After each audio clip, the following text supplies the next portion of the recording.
Hey everybody, have you considered starting a podcast? We here at Screwball highly recommend Podbean for getting your podcast out to a larger audience. Podbean has given us the ability to easily bring you Screwball each and every week on all of your favorite podcast services.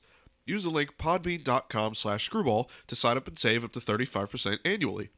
You can also use the link podbean.com/pro/screwball to sign up for a business subscription. Happy podcasting.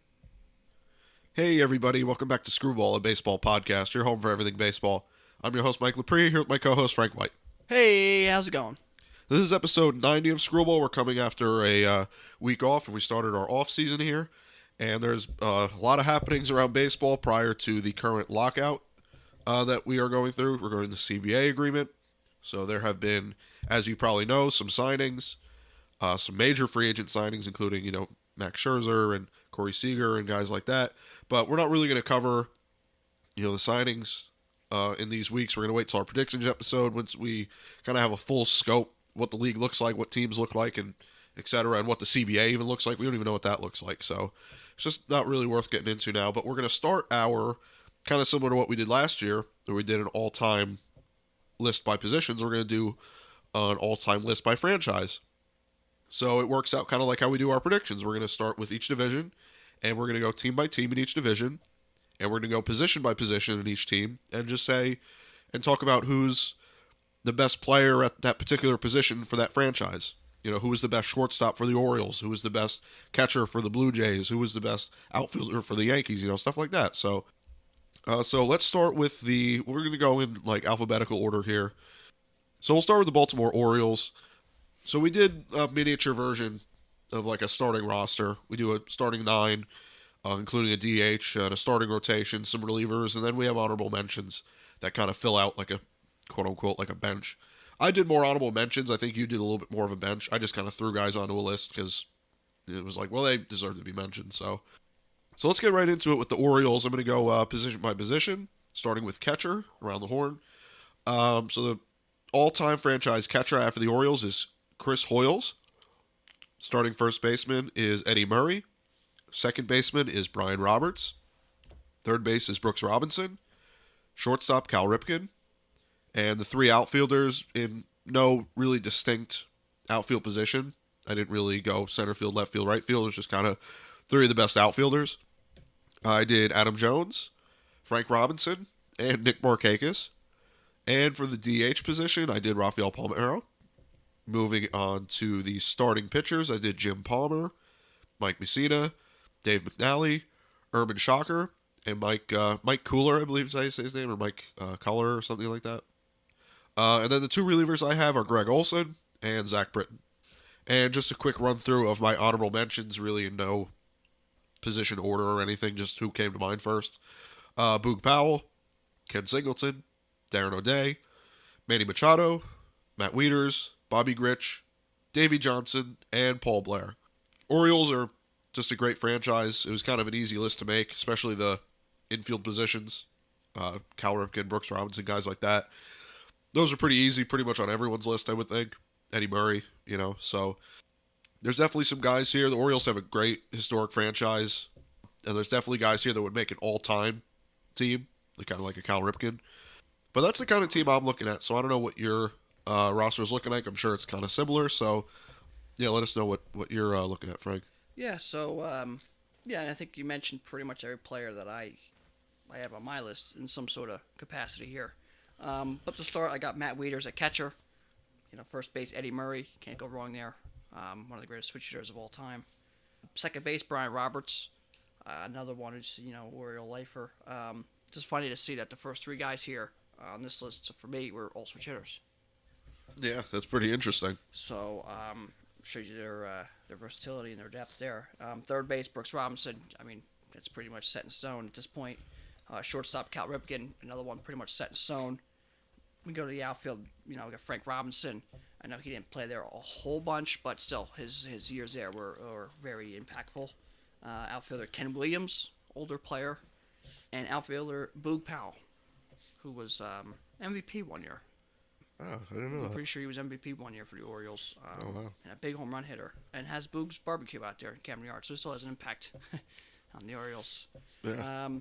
At DH, I got George Sisler. I know So for me, a lot of these teams, we didn't have DH for that long. So these guys might not have played DH. I just kind of used a really good hitter and someone who I didn't maybe another guy who fit a position better. So George Sisler was a first baseman. So Eddie Murray I put as my first baseman. So I just put George Sisler as a DH because he's really deserved to be on a team. So my guys might not actually been DHs. I know that's kind of weird, but that's kind of how you see a lot of lists just because you have to leave out a lot of old players. And if we did only a DH list, you're really cutting your team in half here. Your DH here for the Orioles. If you were just strictly DH, Chris Davis is there. Oh, God, so we don't want to do stuff like that. Yeah, I kind of did the same thing. I tried doing a DH, but you can't always. So the DH I used was George Sisler, who was a really good, very good hitter. Pitching-wise, I went with Jim Palmer, obviously, Mike Messina, Mike Flanagan, Urban Shocker, and Mike Kuehler. Relief pitchers, Greg Olson, like you mentioned, and my relief pitcher, other one was Darren O'Day. His coming from, I believe, Texas, and not really doing much. And then went to the Orioles and was there for 8-9 years. It was dominant. So I thought that was and unique. Yeah. So I thought that was a big piece of why he should be mentioned. Some guys I put on honorable mention / bench, however you want to consider it. Rafael Palmeiro, obviously his issues. Ken Singleton, great Oriole. Manny Machado, can't go wrong there. Big help to get the team into back to being good again. Right. Underrated player here, Melvin Mora. Yeah. He was there with Miguel Tejada. Pitcher Jack Powell, and pitcher Zach Britt. So those were some honorable mention, bench, backup kind of guys to just throw out there to add to their all-time roster here. Yeah. I mean, like I said, you could play around with the outfield, as we did. Catcher, you could go between. I think it's really between those two guys, Chris Hoyles and Wieters. I saw another name I wasn't familiar with, maybe from like the 70s or whenever they were really good. But I feel like your infield pretty much stays the same. Maybe you could change up Ryan Roberts, maybe. And DH you could play with, but a lot of similarities here, and I think a lot of people would have a similar list. Now, Orioles fanatics could come at us with some other names, but we're not Orioles fans per se. We don't know their franchise up and down, left and right. So I think the list is pretty consistent with a lot of other lists, and I mean, I'd run this team out against another all-time team. I think that while the Orioles aren't great right now and have really had a rough 2000s, let's be honest, last maybe 20, 30 years they've had a rough go of it. I think that they always seem to find at least one guy, like a Manny Machado, a Chris Davis, they had, Mark Trumbo for a little while. They're more recent guys I'm talking about. They seem to always find stars, so, and I'm sure they're going to be getting back to that with what's his name? The catcher, Adley Rutschman, Cedric Mullins, yeah, John Means. Yeah, they'll get back there, so there might be some more names being added to this list soon. So let's move on to the next team, again, alphabetical order. We're going to go to the Boston Red Sox, maybe, a little easier team to do as well.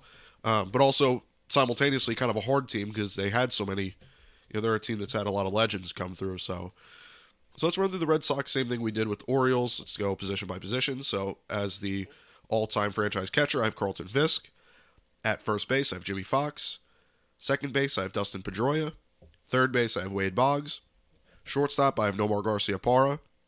Outfielders, I have Ted Williams, of course. Yastrzemski, of course. And Dwight Evans. And then DH, you have David Ortiz, obviously. Starting pitchers, I did Roger Clemens, Cy Young, Louis Tiant, Pedro Martinez, and Tim Wakefield. It's a little bit of a surprise entrant on the list, at least for me. And the two relievers I have are Jonathan Papelbon, and the second one I have is Craig Kimbrell in his time there. Just some honorable mentions I wanted to throw out there.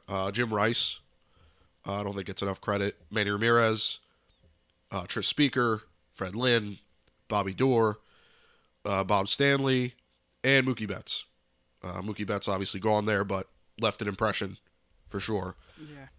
I think that there's some positions you could play around here. I think when it's all said and done, if he sticks around, I think that your all-time shortstop could be Xander Bogaerts coming up. Bogaerts isn't too. I actually looked up Bogaerts' stats to see if he actually passed Nomar in anything, and he's coming up on him. So if Bogaerts stays around and is kind of the Red Sox guy for a while, he could shortly. I would look out for him to be up there in your conversation for best Red Sox shortstops. I know how much Red Sox fans love to talk about Nomar Garciaparra, but you got a nice star with Xander Bogaerts too, and Rafael Devers over next to him too at third. You never know. He could be an all-time third baseman too for them. You never know, but that's what my Red Sox team's looking like. Yeah, I think my team is almost, exactly the same here. Again, catcher Carlton Fisk, first base Jimmy Fox, second base Dustin Pedroia, third base Wade Boggs, shortstop Nomar. The outfield, the Red Sox outfield has some historic depth, so that's why you leave off a lot of guys here. Yeah. Again, Ted Williams, Ypsilanti, Dwight Evans, DH being David Ortiz, pitching Cy Young, Roger Clemens, Louis Tiant, Pedro Wakefield. Again is a surprise one. I think we both put on. Just his longevity there, being one of the greatest knuckleball pitchers, and his noticeability. Everyone knew who Tim Wakefield was. So I just wanted to mention that. Yeah. Relief pitcher Jonathan Papelbon and relief pitcher Ellis Kinder. Then go to the honorable mention bench, Tris Speaker. Again, one of those outfielders, with the Hall of Fame legends they have sitting here. It's hard to kind of crack it. Tris Speaker, Manny Ramirez, Jim Rice, Fred Lynn, Lefty Grove, and Bob Stanley. So those are my bench / honorable mention. Again, the Red Sox, great depth in the outfield for sure. Pitching wise, they have you've been around for over 100 years. In a great division, great franchise. They won a lot early on. Legendary stadium. You have so much going on. You're gonna have so many great players. So obviously you're gonna miss a few, but some of these guys are set in stone. Ted Williams and Jim Shensky. Those guys really aren't coming off the list. Yeah, right. And that's what makes it hard is you have so many outfielders. I tried to find a way to get Fred Lynn on the list. You look at Dwight Evans' stats, it's like, well, you gotta have him there. And you're not moving Ted Williams and Yastrzemski. I guess you could play around with Pedroia at second. There's definitely a case for Bobby Doerr. I don't think you'll ever touch Ortiz at DH either. I guess at first base, Jimmy Fox is hard to argue with, but I guess you could, throughout the years, there's been other guys there too as well. If you're a real recency bias guy with the Red Sox, Jason Varitek at catcher, but I don't know if I'd ever put him over Fisk. So there's room to play with the Red Sox, but they're another team like the Orioles, just legends. Ted Williams may be the greatest hitter of all time, or at least one of them. So hard to argue with that too. Yeah. Definitely a team you could run out against all the other teams. So moving on from the Red Sox, let's go to their rivals in the New York Yankees, which is what most people would think are the other powerhouse, kind of all-time team in this division. So let's go through what the Yankees' all-time team is looking like. And starting the same way, at catcher with Yogi Berra. First base, you have Lou Gehrig. Second base, Robinson Cano. Third base, A-Rod. Shortstop, Derek Jeter. The outfield's pretty good. You got Joe DiMaggio, Mickey Mantle, and Babe Ruth. And DH, I put Hideki Matsui. The pitching is where the Yankees, I think, all-time team is a little lackluster, or at least comparatively to other teams. You have Whitey Ford. I put Roger Clemens twice, just because I thought that his time with the Yankees and Red Sox were pretty much the heights of his career. So I put him there as well. Andy Pettitte, Red Ruffing, and Ron Guidry. Then for my two relievers, kind of easy to pick, Mo and Goose Gossage. And then just some honorable mentions I have, Reggie Jackson, Mike Stanton, Jason Giambi, Joe Gordon and Willie Randolph. I put as second baseman. Thurman Munson, and Bernie Williams. So, the Yankees are just such a historic franchise. You can go really far back and find guys. I don't know if you're necessarily replacing a Babe Ruth, Lou Gehrig, or Yogi Berra, but there's a case for second base with Joe Gordon, Willie Randolph. DH, there's certainly a conversation there. Shortstop, you're probably not taking Jeter out. And third base with A-Rod, for all the controversy with him, kind of hard to take him out. So, and obviously Mo is the greatest reliever of all time, so you're not moving him. I think there's room to play with the starters, though. I think that's where your biggest contention will come with different people's lists, is who you have as a starter. So, that's who I got for the Yankees. I don't know what, we are Yankee fans after all, so we should know their stats and the players the best at it, so I don't know what you got. Yeah, I think our lists this list here for the Yankees is somewhat similar. I got Yogi behind the plate, Lou Gehrig, Robinson Cano, A-Rod at third, Jeter at short, and the outfield Joe DiMaggio, Mickey Mantle, and Babe Ruth. Babe Ruth being the greatest player of all time. DH. I know you had Matsui. He actually DH'd. I put Reggie there. This is impact with the Yankees in those years. Also, he was kind of built like a DH. So if there was one. Right. Pitching wise, Whitey Ford, Ron Guidry. I have Lefty Gomez, Andy Pettitte, and CeCe. CeCe who got the Yankees back into the winning ways and dominant ace there for many years. A fan favorite for a long time. Relief pitchers, very the same here. Mariano Rivera, Goose Gossage. Some honorable mentions here. Bench guys: Don Mattingly, Bernie Williams, Thurman Munson, Dave Winfield. I think is a little bit forgotten. He was dominant there. I agree. Sparky Lyle and Don Larson. Don Larson, career stats aren't overpowering, but again, longevity with the Yankees and obviously the perfect game in the World Series and being on winning teams and stuff like that. Honestly, I think he has a place there in Yankee history. Yeah, I think pound for pound, it's not because I'm a Yankee fan. I think pound for pound, the Yankees certainly, I would say, almost certainly have the best lineup. I think the pitching you can mess around with. You probably have the best bullpen and the best bench. So you like your chances if, say, you were to have like a tournament between all 5 teams in this division. You like your chances if you're the Yankees.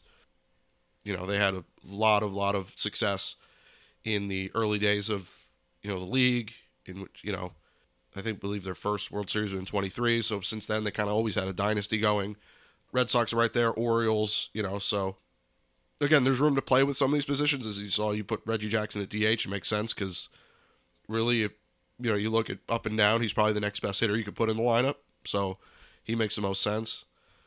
And won 2 World Series with them. So, in the short time he was there, got 2 rings. So 77 being one of the greatest offensive performances you're going to see out of a player too. Right. So hard to argue there. And I don't know. The Bronx Zoo with Reggie. Oh yeah. His impact on the Yankees is still felt, even as an advisor and stuff in the future. Past his playing days. Yeah, he's what was it? He was the straw that stirs the drink, or whatever his famous catchphrase was. But yeah, so I think those 3 teams we just went through are probably your 3 best teams here. These next 2 don't have quite the history as the other 2 teams, and you'll see it here. We're going to get into the next team is nowhere near yet where 0. those teams were.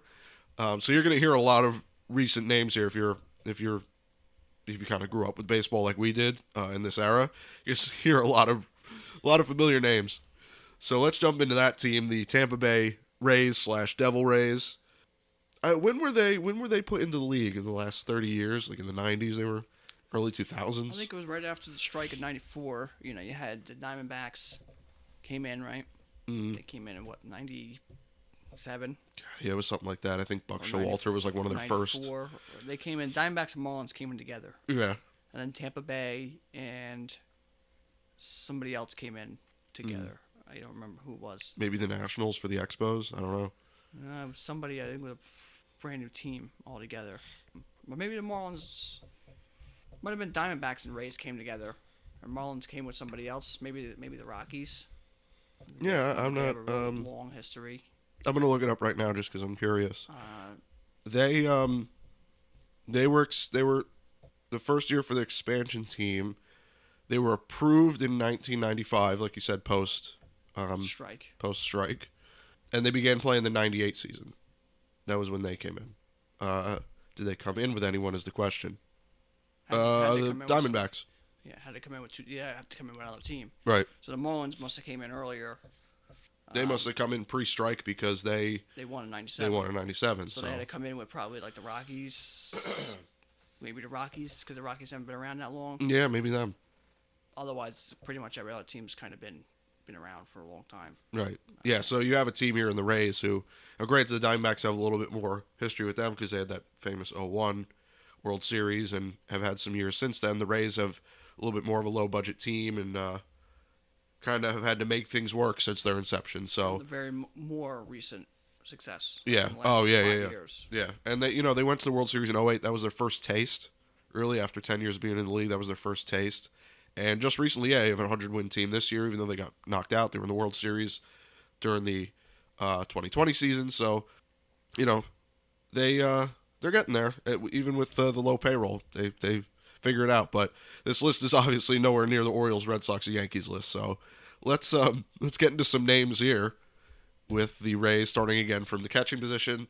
The Rays' all-time starting catcher is Toby Hall, which is amazing. I wouldn't be surprised if Mike Zunino sticks around. I believe, didn't he just sign an extension or something? I think 2 years or so like that. If he hits the home runs these ways he's been hitting them and plays, he'll probably be the guy. His average goes up. This year's average was up a little bit. Yeah. He was like 200 this year. I think he was like 220s or so. Yeah, you could see him definitely take this up for grabs. Very good too. Yeah, for sure. First base, all-time first baseman is Carlos Pena. Second base, Ben Zobrist. Third base, Evan Longoria. Shortstop is Julio Lugo. The three outfielders I have are Carl Crawford, B.J. Upton / Melvin Upton, and Kevin Kiermaier.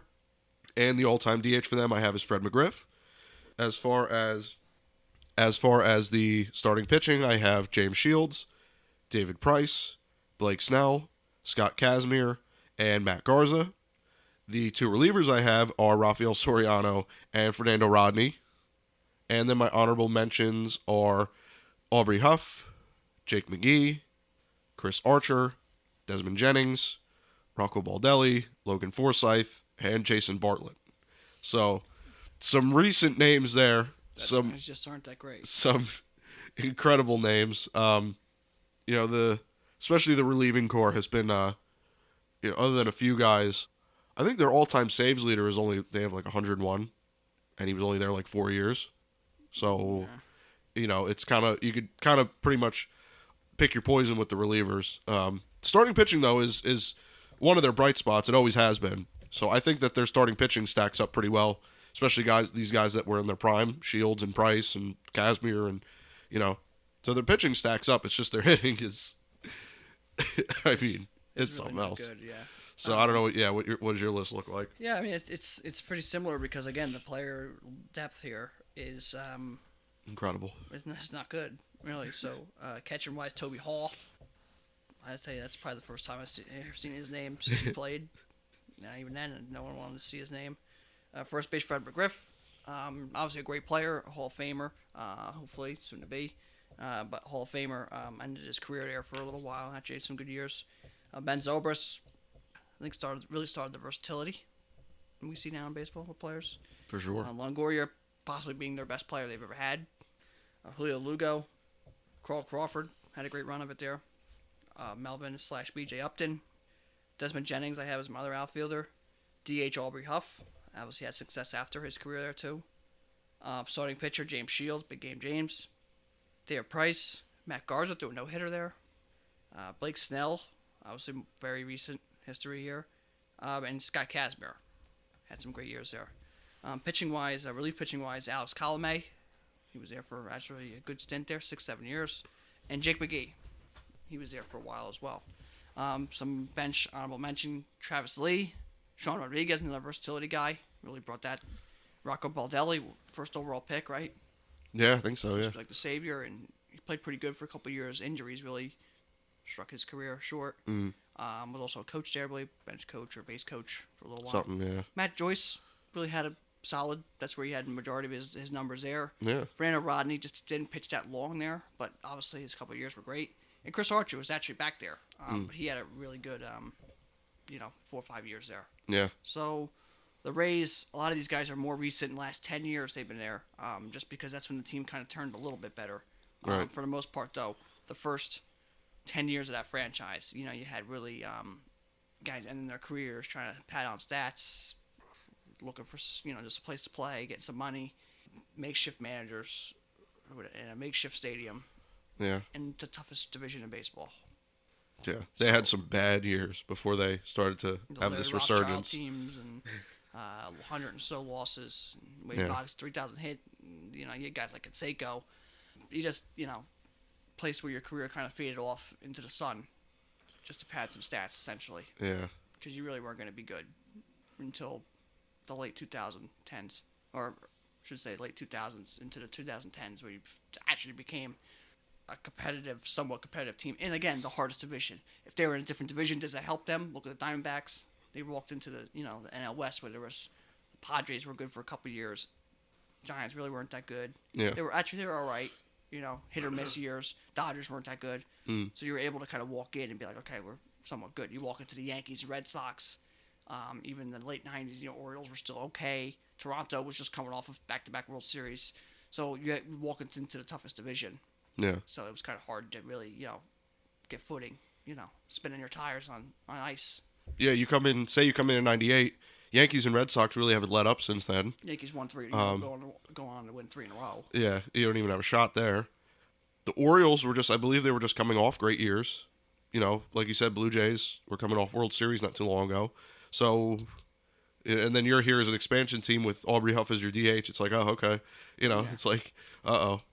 Yeah. So, but they figured it out. And then you had the other teams in the AL as well at that time, too. Not to mention the Indians, you had to go play a couple times. White Sox. So there's other teams, too. Not that's the reason, but when you got to play, the Yankees in the late 90s and the early 2000s 19 times, and the Red Sox 19 times, Manny Ramirez, and you're walking out there with, Wade Boggs trying to get 3,000 hits, and Canseco roaring out of his mind, and Fred McGriff coming on to his last legs, and, Toby Hall is your best career catcher. I mean, John Flaherty, like, you don't really have a consistent chance. It makes it tough. It definitely makes it tough. Yeah.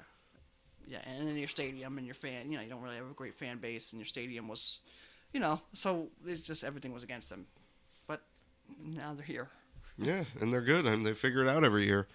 They make crazy additions and subtractions, and they always find guys they get the most out of their guys, for sure. So, I think their future is ahead of them as far as who their franchise guys are. I think Longoria is pretty much, he's going to be on that list for a while. But, your Desmond Jennings, Kevin Kiermaiers, Matt Joyce, Carlos Pena, Sean Rodriguez. Those guys are coming off the list, you would like to think. Toby Hall. So,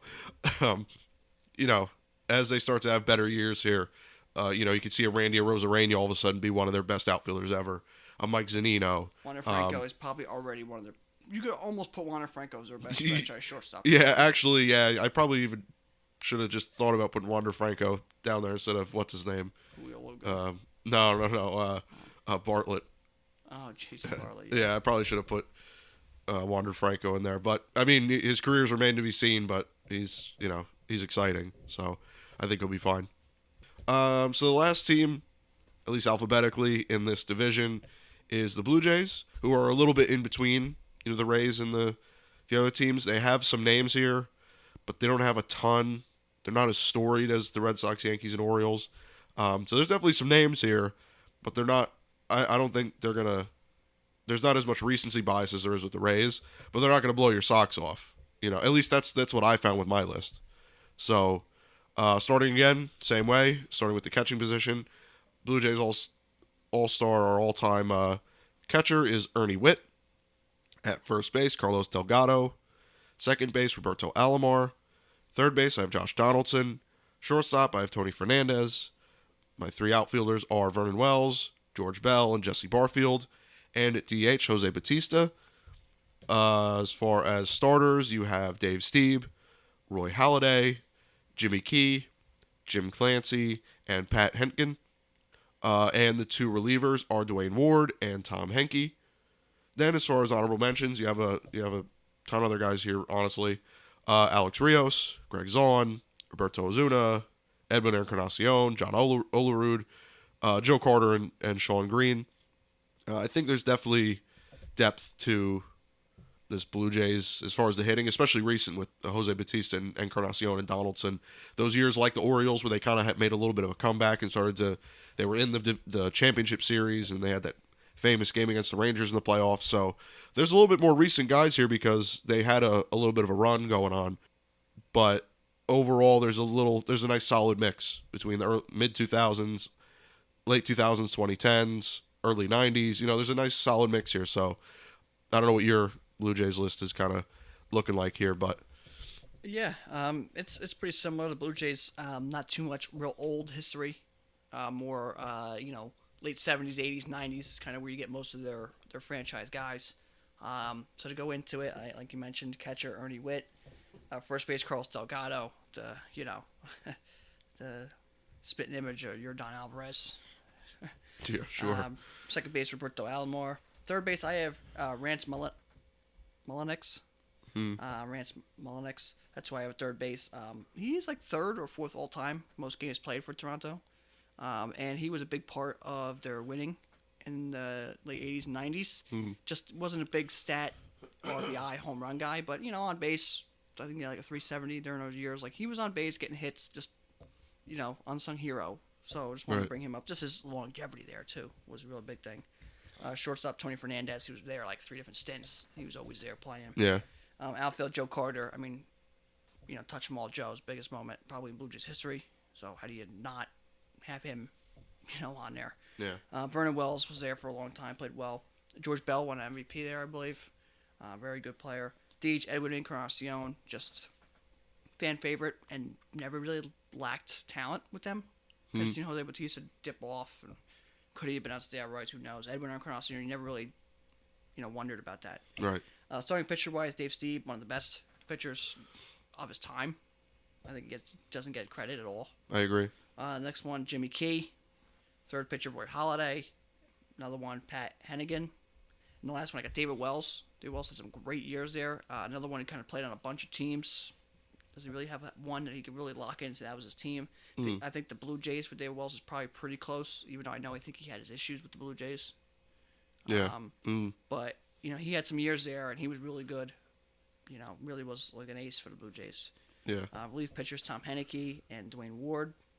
And some bench guys here, some honorable mentions. John Olerud, Jose Bautista, Jesse Barfield. Underrated career for them. Sure. Shannon Stewart, another one, was more late 90s, 2000s, played there a bunch of times. Just because, he was always there playing. You always look at the Blue Jays at that time. Shannon Stewart was there. Yeah. Another one, Jim Clancy and Mike Eichhorn. And some other guys here I just wanted to mention for the Blue Jays. Right. But again, their franchise, their history really comes from some of the late 70s, 80s, really the 90s. Obviously, a couple guys here from the 2000s. But that's kind of where their main history is. That's you don't have some real old players. You don't have real new players yet. You have a lot more of the 70, 80, 90s guys who you definitely heard about and you definitely see highlights of. None of the guys who you didn't have cameras and stuff like that, like Yankees and Red Sox, where they really have history that goes back over 100 years. Or the Rays, a history goes back 20 years. So you kind of have a middle ground with them. Yeah, I mean they, it's like you said, there's like a nice middle ground there. They don't go all the way back to early, baseball, but they don't really, it's not like they're the Rays, which is the last 20 years. So they have a nice little balance there, and they have some good players. So, I mean, I still don't think they really stack up to the Orioles, Red Sox, Yankees lists, but they're there. They've got some young stars now, so you can definitely see Vladimir Guerrero Jr. fly on this list, Bo Bichette. So there's some guys here that you could see in the future, which is good for them.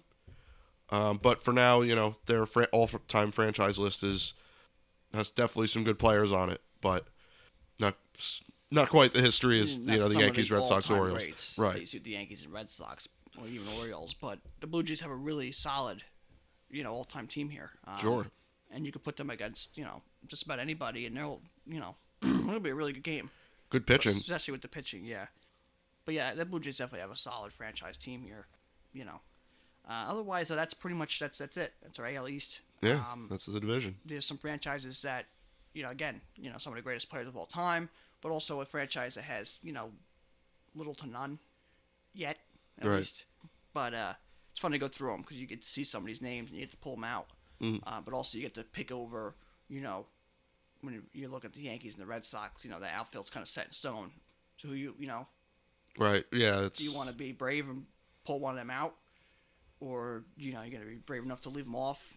So, but it's good to get to talk about some of these players and, they're different teams and, bring some of these people up because you don't really talk about them as much. You don't talk about, Jimmy Key doesn't get talked about. Dave Stieb doesn't get talked about. Yeah. Pat Hennigan, Sure. Then you look at the Rays, you got a bunch of guys that never even get remembered. Then you look at the Orioles and there's guys there, you don't talk about, Boog Powell. He doesn't get mentioned. And there's a bunch of guys there. Brian Roberts even. There's just so many players that you don't think about. Yeah, he's not the first that comes to mind for for some positions. Yeah, even though they had really, Brian Roberts a great career. Mm-hmm. So it gets, really gets you to think about the game and the history of the game, but all facets of the game, all facets. What they did for the team, the franchise, the game, but also early 1900s. We had guys from early 1900s on this list, and we had guys from who were still playing. Right. So it's you don't really get that on an all-time players list like we did last year. Mm-hmm. Those guys are you don't have anybody probably from even the 2000s on there. Right. You mostly have guys way old and stuff like that, but this gets to bring in a little bit of everybody. Yeah, sure. So it gets, it really is fun to talk about and go back and forth, and really fun to research. Yeah, definitely, for sure. Because there's some guys here that I totally forgot about. I don't know their stats. What are some positions where there's no definitive guy? Especially relief pitchers. Yeah, is the big thing, or even the bottom starting pitcher of each franchise. You kind of like, all right, who am I gonna kind of fit in there? Three's like, all right, three's pretty easy. 4, all right, 5, all right, getting a little. Yeah, then you can really play with it. Shortstops, never really too much depth there till right now. Yeah, superstars there for a while there. It was just kind of. Yeah. Catchers again. The couple good ones that hit throughout the years are great. Right. Otherwise, you're kind of just in the gray area. Mm-hmm. So, but it's like that. It's pretty fun to see and learn some stuff and talk about the history, but all from 1900s to now we're talking. Yeah. That's everything. So that's why it's a little different, and it's pretty cool, especially when you talk about some of these younger franchises. Yeah. You get to really kind of make a list and talk about some guys that you've seen and some guys like even the Blue Jays, not that old, but the Rays especially, they're super young. So it's pretty cool when you get the Yankees. Their team's been set in stone. You can go look it up. You could have looked it up 50 years ago, and most of it was going to be the same. Yeah, the list this list probably hasn't changed or doesn't change much in the last 7 years. I don't know with if Cano. it's ever going to change again. No, I mean, DH is there's play there and second base. That's it. Yeah. If you get a really good second base that comes along. Take the steroid out, maybe A-Rod. Yeah. Base, maybe some starting pitching, but for the most part, it's you got to do battle to get them in, get someone else on there. Yeah, if you want to, I think so-and-so is a better first baseman. It's like, well, it's hard to argue with Lou Gehrig, So, I think if I had to kind of rank this division as far as franchise teams, I think the Yankees are probably the best. Red Sox right behind them. Orioles right there, especially with their pitching. Then Blue Jays and Rays to follow. I think that's pretty, maybe you can make a case for the Red Sox Orioles because they do have a lot of history there. But I think that Yankees, Red Sox, Orioles, Blue Jays, Rays is more or less what you're looking at. Yeah, and the Rays, when we get through them all, you'll probably be, they'll probably be the bottom 2 or 3. It's just how it is. Yeah. Yeah, so that's pretty much our kind of our roster. That's kind of how we are going to go about it here, with the other divisions. And again, some of the things I looked at with some of these players, again, were, longevity with the team, impact for the team. Did they win? Did they win awards? What they did, records, stuff like that. You don't want to bring up, this guy played with that team and, he played for that team for 1 year, like Pudge or something for the Yankees. Like, he played there, but, he's not an all-time great for that team. Yeah, right. So, and where do you think about him when you think about him? When you think about the player, where do you kind of picture him? Some guys like Fred McGriff, you can kind of stick around. David Wells, Clemens, even, but like where were some real good years? Or even for like the Rays, was there a first baseman better than Fred McGriff in his 4 or 5 years there? No. Yeah.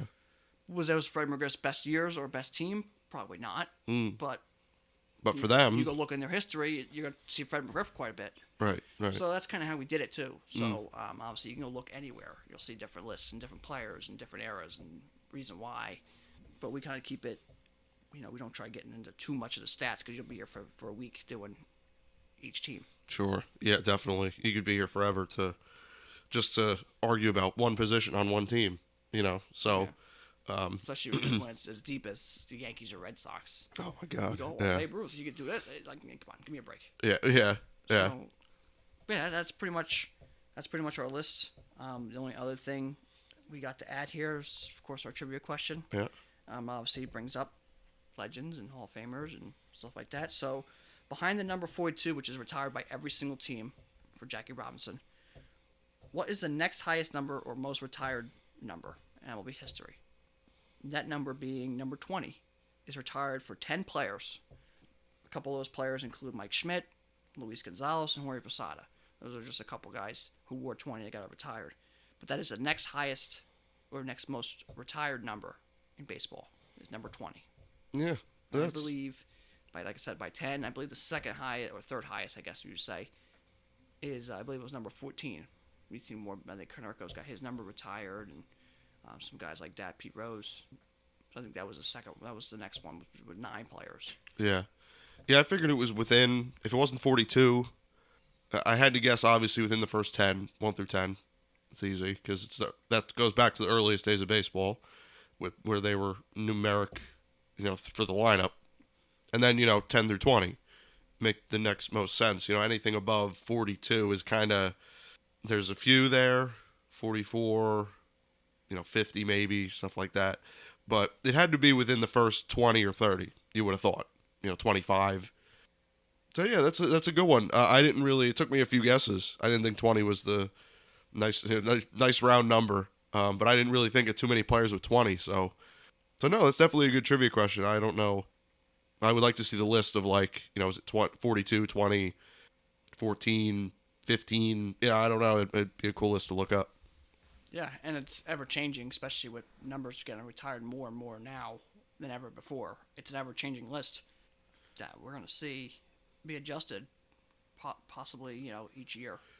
So it seems to be a number retired each year, at least one for somewhere. Yeah. So, but yeah, I just figured I'd bring that up. Obviously, talking about some franchises and some franchise greats and Hall of Famers and stuff like that. Figured bring up some retired numbers. So. Yeah, that's definitely appropriate. So this is kind of what we're going to be doing until we hit our predictions episode. As we kind of mentioned last episode, we are going to do every other week, so we're going to be off next week again. Then we're going to come back and do the AL Central all-time teams here. So look out for that. Obviously, like I said, there's the CBA lockout going on, and there were a lot of signings in our week off we had. But I think it's a little unfair to just kind of blow through these guys because some of these acquisitions really change a team. I mean, look at the Rangers are looking different, Mariners, Mets. We go into it forever. But until we have a full picture of what the CBA looks like, is there a universal DH? Things like that. That's going to change the game. What about pitch clocks and little stuff like that? So once we have a full look at what the season could look like and what teams will look like, then we'll get to it. But for now, we're just going to stick with the all-time franchise teams, and then we will come back in the new year with some predictions, and we'll go from there. CBA, hopefully. Yeah, hopefully one day. I don't think it'll be too bad. Or we won't have to worry about nothing. Yeah, or we just worry about us looking at a black screen again, no baseball. Yeah. Well, that's what it looks like. You have a blackout anyway, so it doesn't matter. Yeah. Another baseball issue. Maybe the CBA will cover. Yeah. But yeah, that's pretty much it.